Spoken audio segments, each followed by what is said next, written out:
This is my star on the walk in front of the Palm Springs Art Museum. I'm a UCLA dropout. From North Carolina? From North Carolina. This portrait of John on the wall is by a famous British photographer called Bill Brandt. It was taken at our house in London.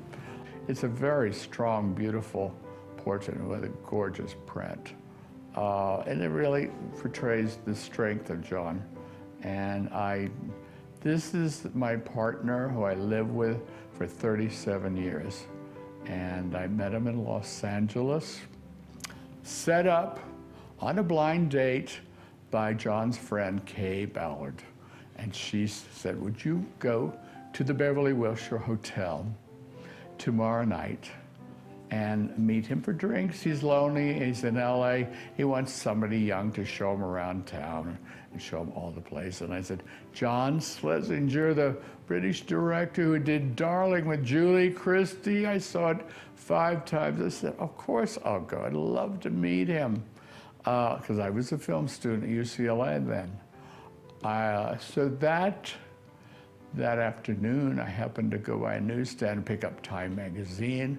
There was an interview about John, or with John, and said he was often mercurial and difficult on the set. And I just thought, oh, darn, damn it.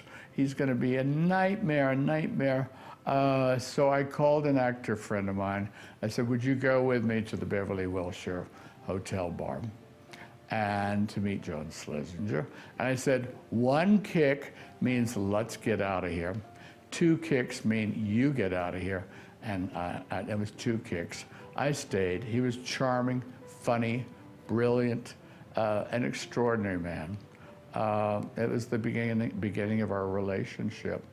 And it also didn't hurt that night, his friend Lee Remick came into the bar, and John said, darling, Lee, what are you doing in LA? She lived in London. And Lee Remick said, I'm here to meet my leading man on my next movie, I guess, to audition for. And John said, well, who is that, darling? And she started to say, and in walked Frank Sinatra. So Frank Sinatra came over to meet Lee, say hello, meet John Schlesinger. I was introduced to Frank Sinatra. This is my first unofficial date with John at the Beverly Wilshire Hotel and with Lee Remick and Frank Sinatra.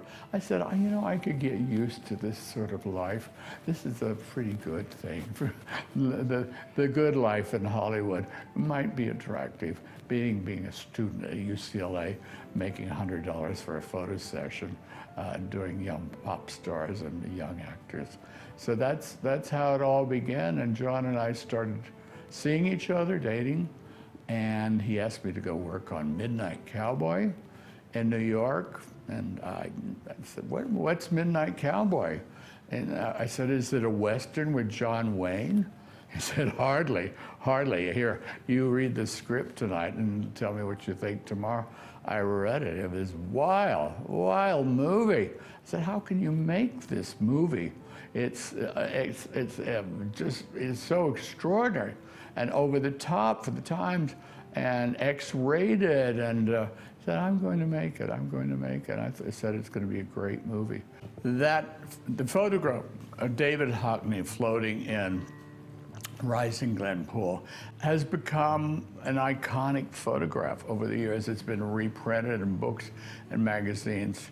In fact, Peter Fetterman, the great gallery owner in Santa Monica, said it's the most iconic photograph ever taken of David Hockney and of a modern artist. And that's a great compliment. I tell you how it happened. I had this picture from a book of the great Lartigue, and it was a photograph taken in 1903 of Zézou, his cousin, in a French pool. And it's a classic, iconic photo. And I sort of wanted to recreate that with a Hockney pool, with a Hockney image, because that's what Hockney is known for, California swimming pools. And I showed it to David, and he said, does that mean I have to get my suit wet? He had a brand new $12,000 Savile Row white linen suit. I said, David, we'll do our best to keep you dry. And He's a wonderful, wonderful man, and with a great sense of humor, and he agreed to do the shot. Bette Midler, 1978, in Hollywood, California. She had an album coming up. I was a cover photographer for George Harrell, who had been very ill. And my wonderful agent, Marisa Meslansky, said, can you come in and cover and do cover shots, just in case George gets ill and can't finish the session. So I did. I'd known Bette since 1968, when John and I went to upstairs and the downstairs and discovered her. And she trusted me. I could get in close, I could get in far. She knew she was always going to look good with my lighting. And she's been a friend for years. She's appeared in two of my big spectacular shows and is an extraordinary and unique human being. Andy in Fur was taken in his Union Square studio, and they are in early 70s. And I'd photographed Andy several times, including once at his house in Paris, which no one was allowed to photograph in. In fact, the Andy Warhol Museum says that they think I'm the only photographer who photographed him there, because Andy was trying to hide it from the IRS that he had a house in Paris. But this photograph, I came along with a friend of mine, Patrick Reynolds, who was the heir to the R.J. Reynolds tobacco fortune, who was wearing this glorious wolf jacket coat. And Andy admired it and said, oh my God, it's wonderful, where did you get that from? And then I said, Patrick and Andy, could you wear it? And he said, yes, I'd love to wear it. So that's how we got Andy in Fur, another iconic photograph of a great artist. Catherine Deneuve was in Los Angeles, and I had an assignment for Los Angeles Magazine to do a cover, and an assignment from Perry Match to do a cover on her. And this is rather unusual photograph. This was not the cover, but it's a very sad Catherine Deneuve, very pensive. And what was actually happening at that moment is that I knew and had met her sister, Françoise Dorliac, through my friend Jacques Demy. Her sister was a wonderful actress. In fact, she was on her way to becoming the most famous French star, not Catherine. Sadly, Françoise was killed in a car crash. And I was talking about her beautiful sister, and she started a little tear in her eye. So she looked away, and if you come up close to the photograph, there's a little tear in her eye. So it's a very different, strong, pensive photograph of the great Catherine Deneuve. Joe D'Alessandro, I met Joe at Max's Kansas City with Paul Morrissey when I was hanging out there looking for actors and extras to be in Midnight Cowboy. Joe had the iconic look of the late 60s and was world famous because of the Andy Warhol movies that he starred in.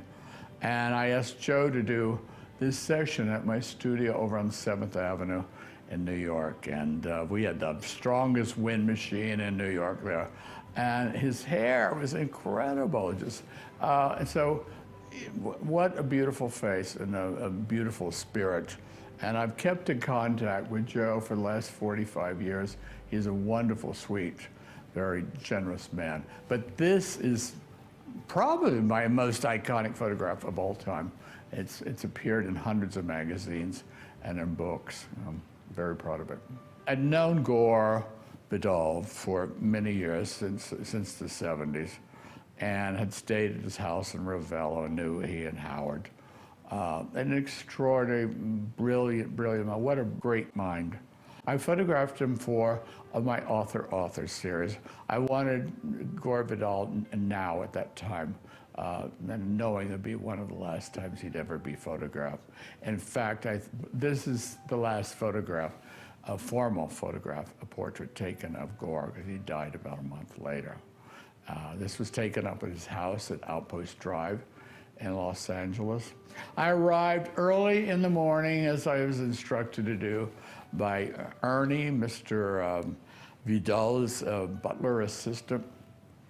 And 9:30 in the morning, I saw this elder, curled up old man in a wheelchair, not the Gore I'd known all my life.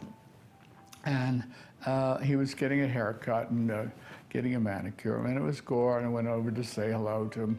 He said, I only want to do 2 shots, and he said, I want you to do the living room over there. I love this where Howard had placed all the art and the paintings and the antiques, and Howard was his partner who I knew. And so and he was drinking, instead of coffee at 9:30 in the morning, he was having a big glass of red wine. I thought, this could be fun, this could be interesting. So we got the first photograph done, and he said, I want you to do the second out on the terrace outside. It's a pergola, which is a copy from my house in Ravello that Howard and I had. It was a beautiful pergola outside. And they took him in the wheelchair out there. And he said, Ernie, I need some vodka. Come now. And I said, Mr. Vidal, Ernie said, would you like it on the rocks or neat? He said, no, just pour it into the red wine. So the big glass of red wine was topped up with vodka. I knew this was going to be a good photo session, the end of it. It was extraordinary. Gore talked for half an hour about what he thought was happening with American politics, the end of the American empire, the collapse with Trump taking over America. He said, I want to die in Italy. I don't want to die in this country. This is not the country I loved and I knew. It's changed too much. And sadly, he died in Los Angeles. But at the end of the session, he was not a very demonstrative man, but he said, pull me forward, come here. And he pulled me forward, and he gave me a hug and said goodbye. And I looked, it was very close up, I looked in his eyes, and there were tears there. And I pulled away, and I thought, this is extraordinary, from Gore Vidal. That's the last time I ever saw Gore Vidal.